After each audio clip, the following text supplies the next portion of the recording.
Fala, coração! Ontem, dia 19 de outubro de 2025, a FUVEST realizou, pelo que eu saiba, pela primeira vez, um simulado, praticamente um mês antes, né, da primeira fase. E aí, lógico, né, se temos um simulado no site da FUVEST, com gabarito e tudo, vamos usar esse material. Tá? É um material ótimo para a gente poder estudar e se preparar da melhor forma para a prova do dia 23 de novembro. Beleza? Então eu selecionei aqui 9 questões mais ligadas à minha praia, né? 10% da prova. Beleza? Então aqui, coração, questão 17, eu estou usando o modelo S1, mas só muda a ordem das questões, tá bom? Legal porque pegaram aqui cultura, música popular brasileira, eu considero dessa maneira, e um livro que já esteve na lista de leitura obrigatória da Unicamp. Na verdade, a questão está analisando seu repertório cultural. Dá para responder por mera interpretação de texto, tá bom? Então vamos lá. O texto a seguir, escrito por Acauã Silvério de Oliveira, faz parte do prefácio do livro Racionais MCs Sobrevivendo no Inferno, livro publicado em 2018. Evidente, o disco dos Racionais é anterior, tá? Agora, a publicação do livro é bem recente. Autoria do grupo de rap Racionais MCs, propor novas formas de... Agora, coração, lendo atentamente aqui, você já responde. Sobrevivência aos sujeitos periféricos. Aqueles que vivem nas periferias. Falou em periferia, periferia é grande cidade. É metrópole. Beleza? Posicionando-se ao lado do bandido sem se confundir com ele, ao mesmo tempo que se define enquanto marginal, ou seja, um sujeito destinado a morrer pelas mãos do Estado, mas que consegue sobreviver no inferno. Permaneço vivo, prossigo a mística. 27 anos contrariando a estatística. A partir do excerto do trecho, é possível estabelecer uma relação entre o processo de metropolização, então a palavra fundamental está no enunciado, metrópole, grande cidade, vida urbana, e as manifestações artísticas. Nesse contexto, é correto afirmar que o rap, letra A, popularizou-se na década de 1930.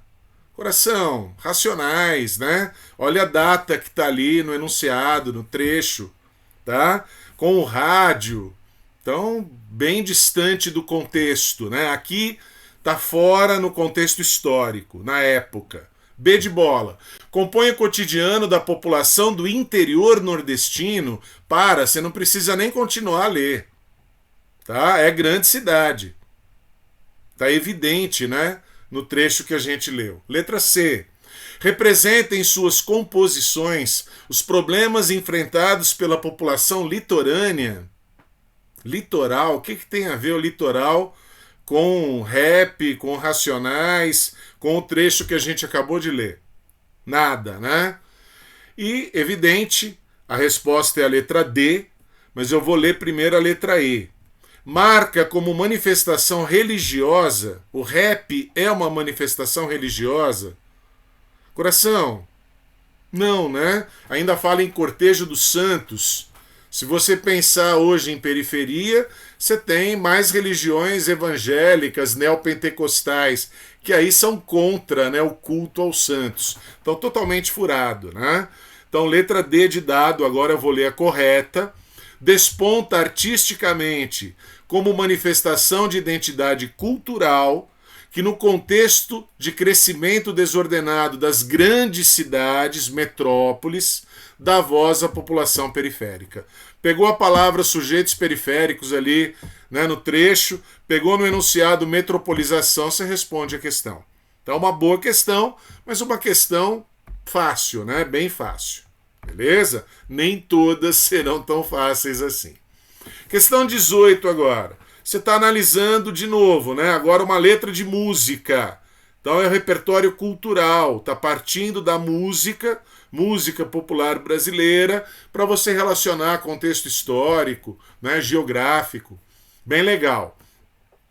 Riacho do Navio corre para o Pajeú. O rio Pajeú vai despejar do São Francisco. O rio São Francisco vai bater do meio do mar. Ah, se eu fosse um peixe, ao contrário do rio. Já estou destacando para você aqui. É a chave da resposta. Nadava contra as águas. As águas de um rio caminham para o mar. Beleza? Ele quer ir no sentido contrário. E nesse desafio, saía lá do mar para o riacho do navio, para ver o meu brejinho.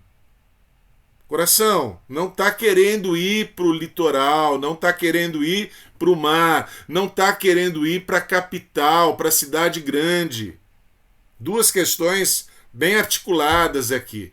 A FUVEST está querendo caminhar nessa direção da interdisciplinaridade. Beleza?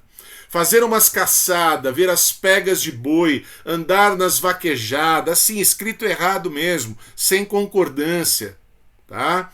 Dormir ao som do chocalho e acordar com a passarada, sem rádio e sem notícia das terras civilizadas. Então, a música está dizendo o quê? De voltar para o interior, de voltar para as raízes. Beleza? A canção Riacho do Navio foi composta por Zé Dantas e Luiz Gonzaga, o Gonzagão, pai do Gonzaguinha, em 1955. Ajudou a popularizar o gênero baião em um contexto de migrações de populações nordestinas e de acelerada urbanização da sociedade brasileira. O Sul Maravilha, a propaganda que se fazia para o nordestino para viver em São Paulo, Rio de Janeiro. A letra da música, na letra A, usa a imagem do curso dos rios para defender o êxodo rural? Não, né, coração? É exatamente o contrário. Está se colocando contra. Êxodo é saída. Sair do ambiente rural e vir para as grandes capitais, para as metrópoles. É o assunto da questão anterior. Beleza? Muitos que saíram do ambiente rural foram viver na periferia das grandes metrópoles. Bem legal, né? A relação entre uma questão e outra. B. Faz apologia da vida civilizada. Aí, coração, vocabulário. Você tem que saber que apologia é elogio. Tá elogiando a vida civilizada? Não, né? Sem rádio e sem notícia das terras civilizadas. Pelo contrário, ele quer voltar lá pro meu brejinho. Tá? Letra C. Propõe a ruptura dos laços identitários com o sertão. Não, ele quer voltar para o sertão. Ele não quer sair daquele lugar em que ele encontra suas raízes.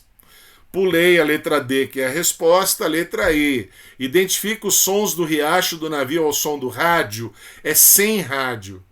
Beleza? Então, na letra D, expressa a nostalgia do sertão associada à experiência da migração. Então, aqueles que migraram e que não queriam, não desejavam migrar, que na verdade querem a volta às origens, às raízes. Então, belíssima questão, gostei bastante, tá?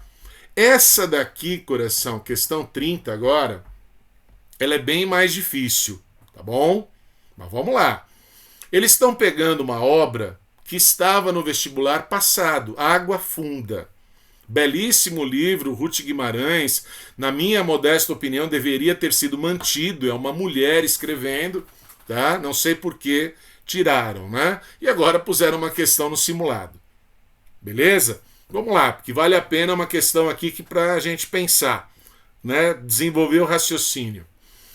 Uso da memória mesclado ao nacionalismo da primeira fase modernista.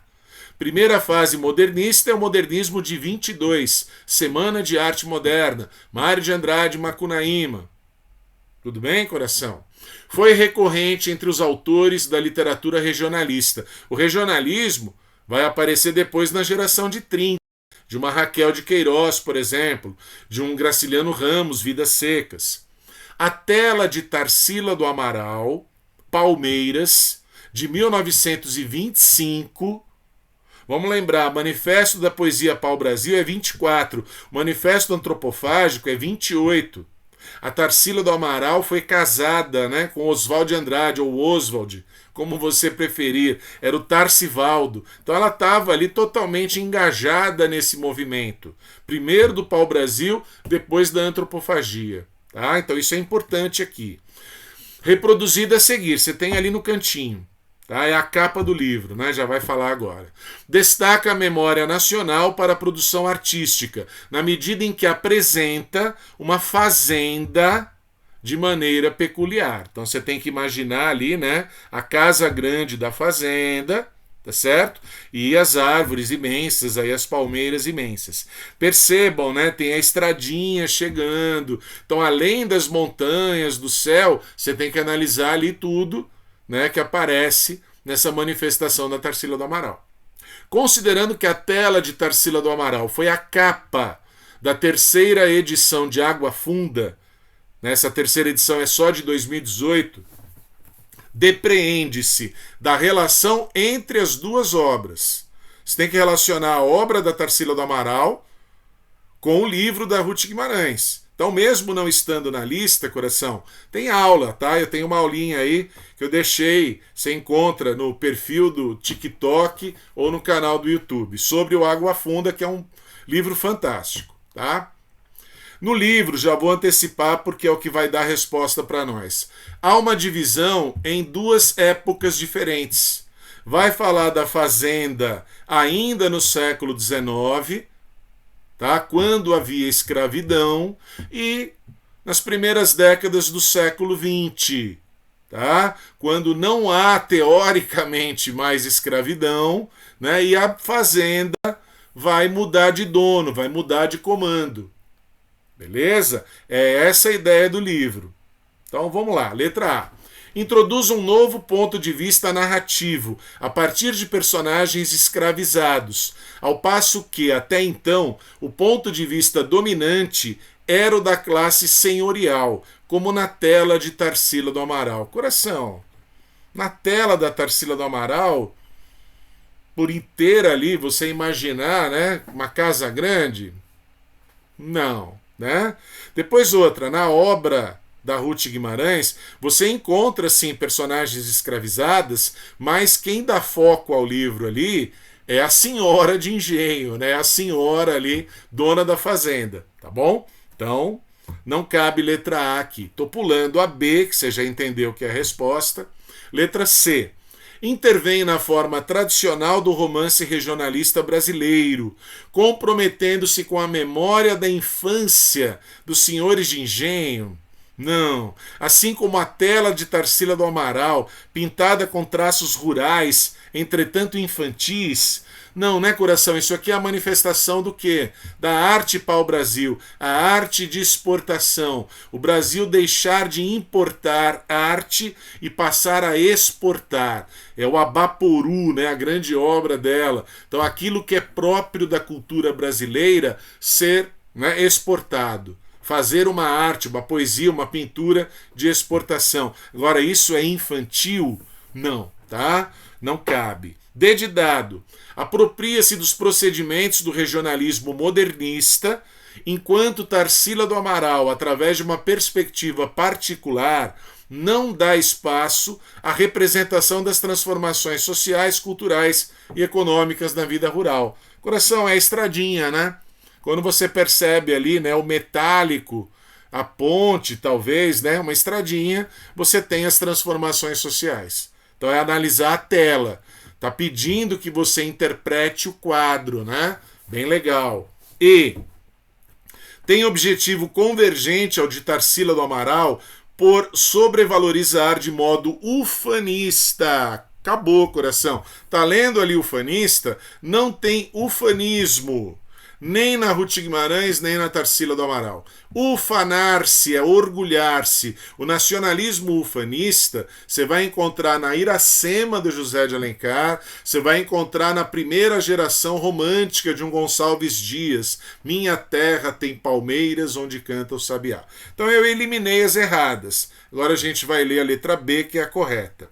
apresenta ponto de vista semelhante ao de Tarsila do Amaral, na medida em que as obras de ambas evidenciam mais do que o objeto representado, a fazenda senhorial, mas o seu contraste com o tempo presente. Então você tem, né, o passado do século XIX, com a presença, né, da escravidão. Havia o Brasil dividido, né, em senhores escravos em Casagrande e Senzala, e depois, no início do século XX, a modernização, a companhia, ou seja, né, você tem uma empresa administrando o negócio. Tá? Esse é o foco do livro, aí era uma informação mínima sobre o livro, suficiente para você responder, mas é óbvio, né? Das três que eu apresentei para você até agora, essa é a mais complexa, né? Sem dúvida nenhuma daria muito mais trabalho. Se você fez, né, o simulado e errou essa, não sofra, tá? Você tem que acertar as fáceis. Agora vem duas questões sobre o mesmo trecho do livro, Balada de Amor ao Vento, da Paulina Chiziane. Foi o mais analisado, o mais presente, né, deste simulado. Beleza? Esse sim está na lista, né, dos 9 aí. A seguir são apresentados 2 trechos do livro. Então, o primeiro trecho, coração, você vai ter que perceber aqui semelhança e diferença, tá bom? Primeiro, foi nessa manhã que se realizou o último conselho da corte do rei Zukula. Zukula é o pai do Nigila. Nigila, que vai ser marido da Sarnal. Sarnal, protagonista. Tá? É o rei da tribo ali. Ditadas as últimas vontades, o rei foi acocorar-se, ficar de cócoras, na raiz da figueira secular, falando com os antepassados remotos e recentes. Disse que nesse momento apareceu uma cobra enorme, que se enrolou no tronco da figueira, lançando línguas de fogo. Foi nesse momento que a sua vida se esfumou, virou fumaça. O rei morreu de cócoras, e de cócoras foi enterrado, com a lança do guerreiro à direita e o escudo à esquerda. Agora, pois se outra coisa fizessem aqueles que o sepultaram, não choveria. Chuva, né? Para colheita, né? Para agricultura. Pensa nisso. Segundo trecho. Ela teve uma morte repentina. Ela, agora é a rainha, né? Quase igual à do seu defunto rei. Foi no 8º dia da morte do marido que ela se aproximou da figueira para fazer as oferendas. Apareceu a mesma cobra que lançou línguas de fogo, levando consigo a vida da rainha. Ela morreu de joelhos, ele estava de cócoras, ela está de joelhos, e de joelhos foi enterrada, com uma faca encravada na palma da mão direita, uma moeda de ouro e grãos de mapira, milho, na outra. Pois se outra coisa se fizesse, no sepultamento dela, não haveria paz para todos os seus descendentes, os seus filhos. Falou em Paulina Chiziane, você tem que imediatamente lembrar do quê? Da poligamia.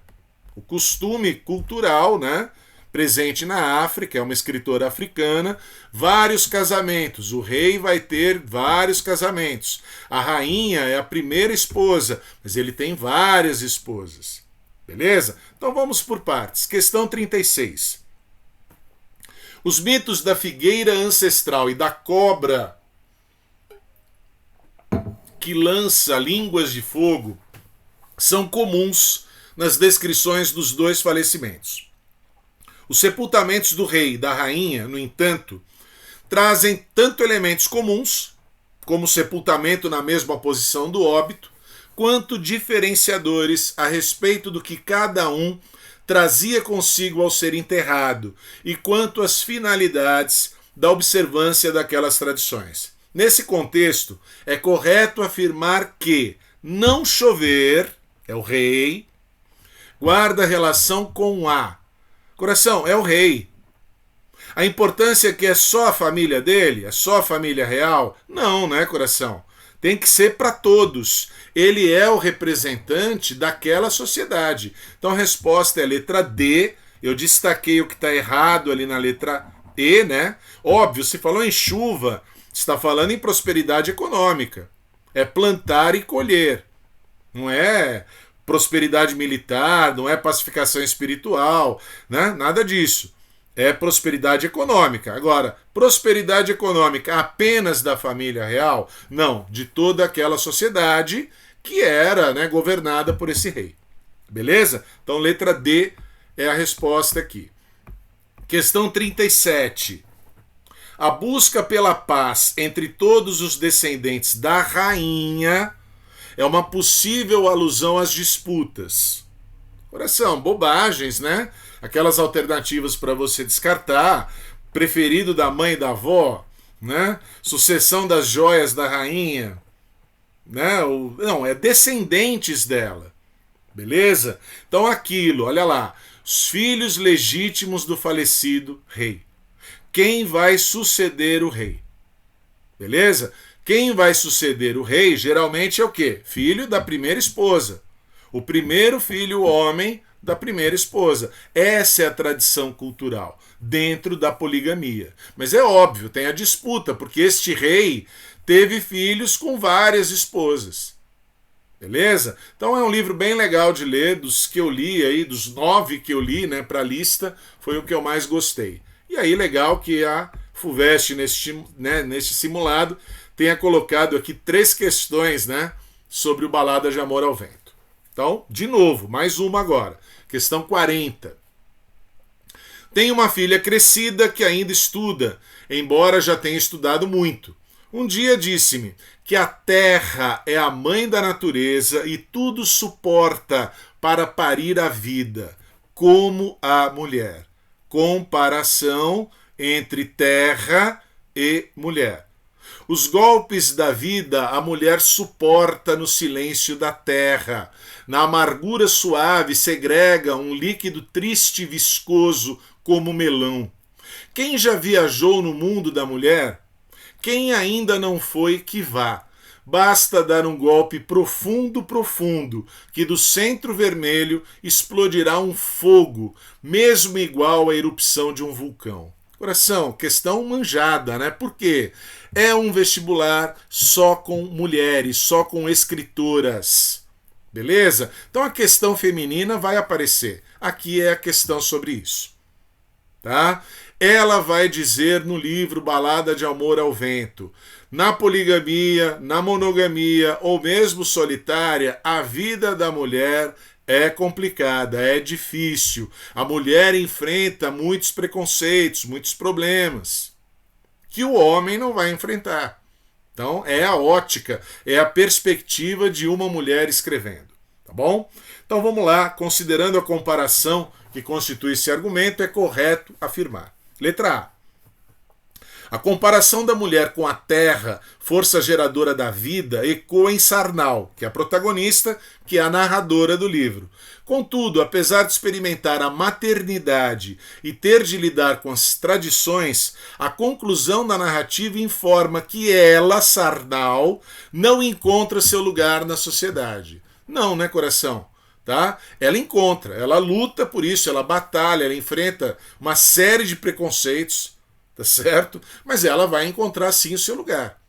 Beleza? Ela lutou por isso e conquistou isso. B. A ideia de que a mulher suporta os golpes da vida no silêncio da terra reflete apenas as experiências de Sarnau. As outras personagens femininas do romance não compartilham do mesmo sofrimento. Acabei de citar, né? A vida da mulher, seja na monogamia, seja na poligamia, ou mesmo solitária, qualquer mulher.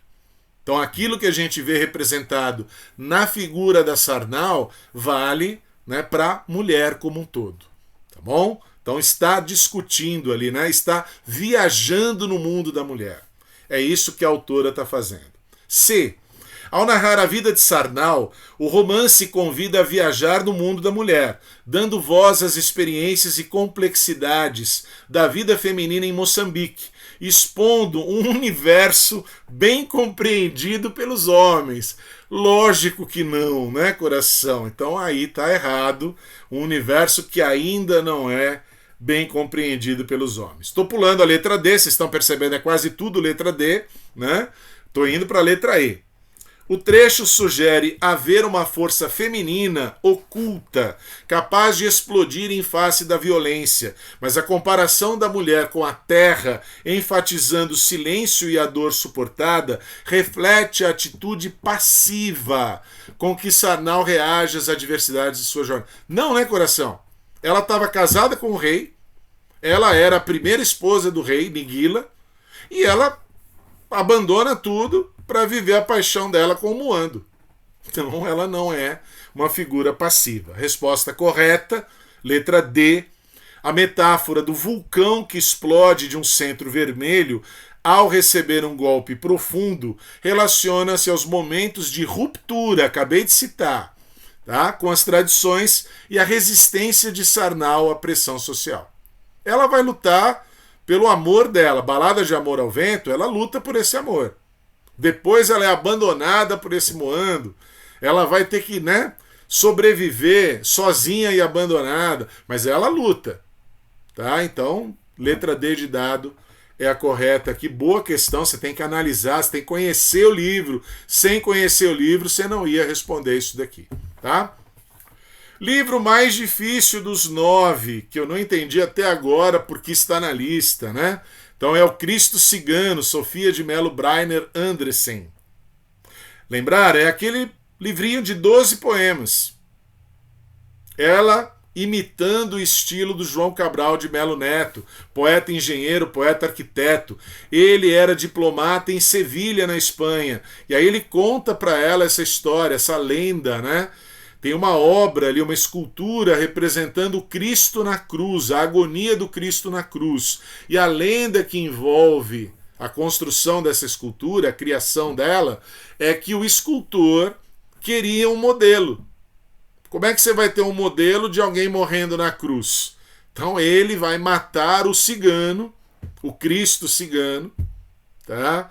Para ver o sofrimento ali na cara, no rosto desse coitado desse cigano e a partir daí poder criar essa escultura fantástica, maravilhosa. Tá bom? Aqui a gente tem que analisar o texto, que é o poema 7, Canção de Matar. Do dia nada sei, o teu amor em mim. De quem é esse amor? Do Cristo cigano.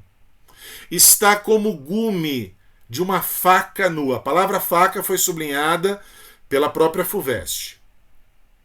Ele me atravessa, o amor, o teu amor me atravessa. Me atravessa, me divide. E atravessa os dias, ele me divide, o próprio texto está dizendo.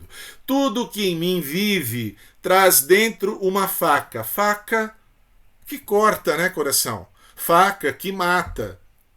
Tudo bem? Você pode usar a faca para fazer escultura, você pode usar a faca para matar alguém.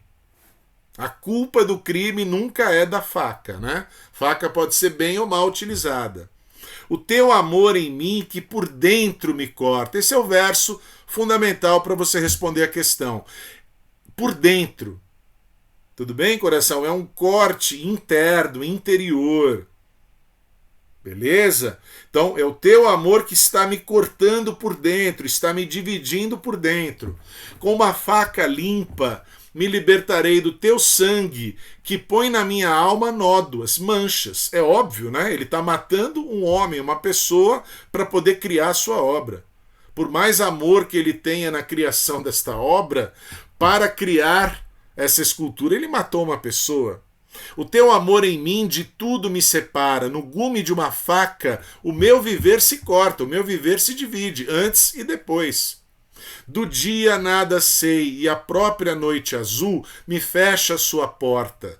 Do dia nada sei, com uma faca limpa me libertarei. Ele vai se libertar, o escultor, dessa missão. Ele aceitou essa missão. Ele foi contratado pela Igreja Católica, né, para realizar essa tarefa. E aí ele optou por ter esse modelo vivo, vivo entre aspas, né, vivo morrendo.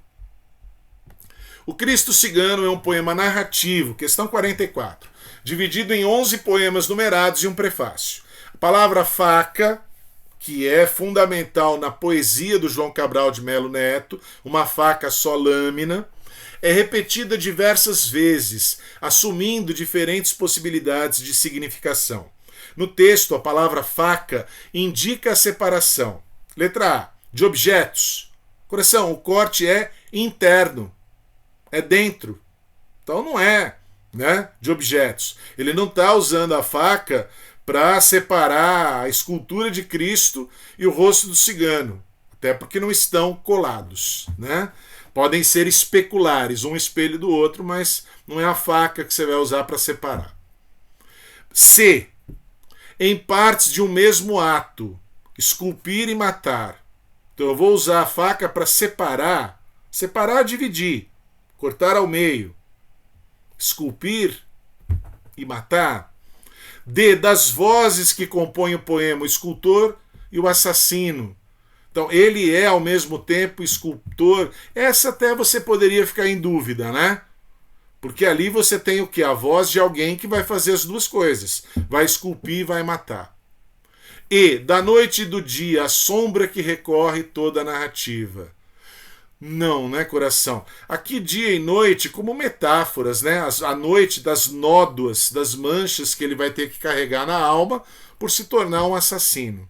Então, letra B, questão difícil, né? Você está interpretando um poema extremamente complexo. Em partes do sujeito poético, o que mata e o que ama. Palavra fundamental no texto, o teu amor em mim. Tá? Então, né, não preciso voltar, mas você percebeu ali na leitura, eu já fui destacando. Bom, difícil questão. Se você fez o simulado e errou essa é complicada. Tá bom? Questão 60. Aqui pegaram Quincas Borba, que estava na lista de leitura obrigatória do ano passado, para fazer uma questão, né, de ciências, de biologia, é a tal da interdisciplinaridade. Então vou ler só para você se preparar, né? Prepare-se porque alguma coisa nesse sentido virá. No trecho a seguir, o personagem Quincas Borba pretende criticar uma opinião bastante comum sobre as doenças infecciosas letais. Para tanto, ele apresenta um argumento. Aí vem o Quincas Borba, tá? Aparentemente, há nada mais contristador que uma dessas terríveis pestes que devastam um ponto do globo. E, todavia, esse suposto mal é um benefício. Vamos lembrar do humanitismo do Quincas Borba? Tem aula também aí, né, no canal do YouTube e no perfil do TikTok. Coração, o humanitismo do Quincas Borba é uma grande paródia que o Machado de Assis faz à teoria da seleção natural, ao evolucionismo do Charles Darwin. E aí ele vai falar que a guerra é benéfica. Só sobrevivem os mais fortes, os mais aptos. Então ele vai falar o quê? Que é bom, né? Porque assim você tem uma espécie melhor. Nome disso é eugenia, é higiene, né? Você faz uma limpeza étnica, péssimo, né? Horroroso. Então o Machado, né, óbvio que ele não concorda com isso, ele está parodiando, criticando por meio de uma paródia, tá? O mal é um benefício, não só porque, olha lá, elimina os organismos fracos. Então, se nasce uma criança com alguma doença, algum defeito, você mata, você elimina ali na origem. Então, você faz o que com o excluído? Seja esse excluído por qualquer motivo. Você inclui ou você elimina? Mais fácil eliminar. Beleza? Essa a ironia machadiana aqui. Incapazes de resistência, como porque dá lugar à observação, à descoberta da droga curativa. Esse é o trecho que você tem que analisar. Qual das sentenças a seguir enfraquece o argumento?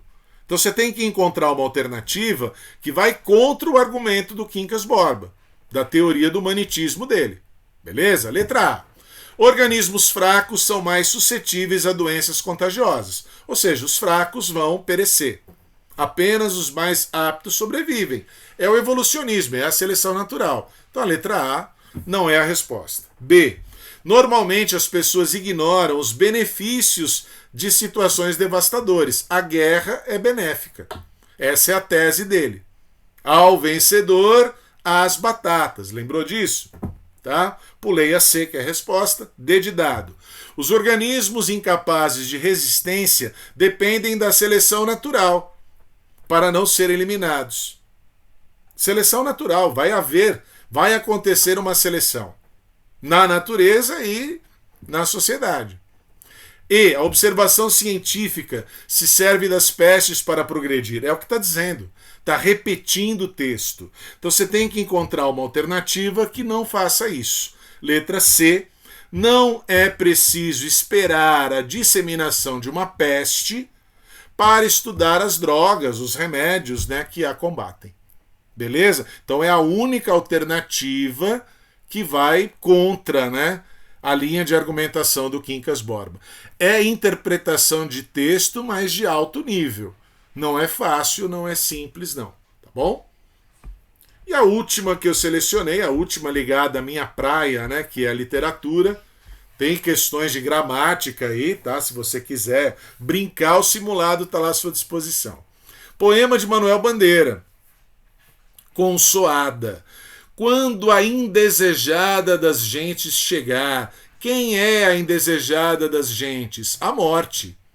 Tudo bem, coração? Então você poderia ter aqui uma relação metafórica, mas quando você se refere à morte, né, você vai tentar suavizar a expressão. Qual é o nome disso? Fácil, né? Eufemismo. Não sei se dura ou caroável, talvez eu tenha medo, talvez sorria ou diga: alô, iniludível. Eu não posso iludir a morte, enganar a morte. O meu dia foi bom, a minha vida foi boa. Pode a noite descer, pode a morte descer. Óbvio que eu tenho metáfora aqui também, mas entre dia e noite eu tenho uma relação de antítese, de oposição. Então, fácil aqui, né? Eufemismo e antítese, duas figuras de linguagem bem tranquilas, tá bom? Essas foram as 9 questões que eu selecionei do simulado que foi aplicado ontem. Você encontra no site da FUVEST a prova inteira com as 90 questões e o gabarito. Vale a pena fazer? Sem dúvida nenhuma. Tá bom? Sendo literatura, tendo alguma dúvida, não entendeu alguma dessas, manda para mim aí, tá? A gente vai interagindo nos comentários. Belezinha? Aquele abraço, valeu, fui.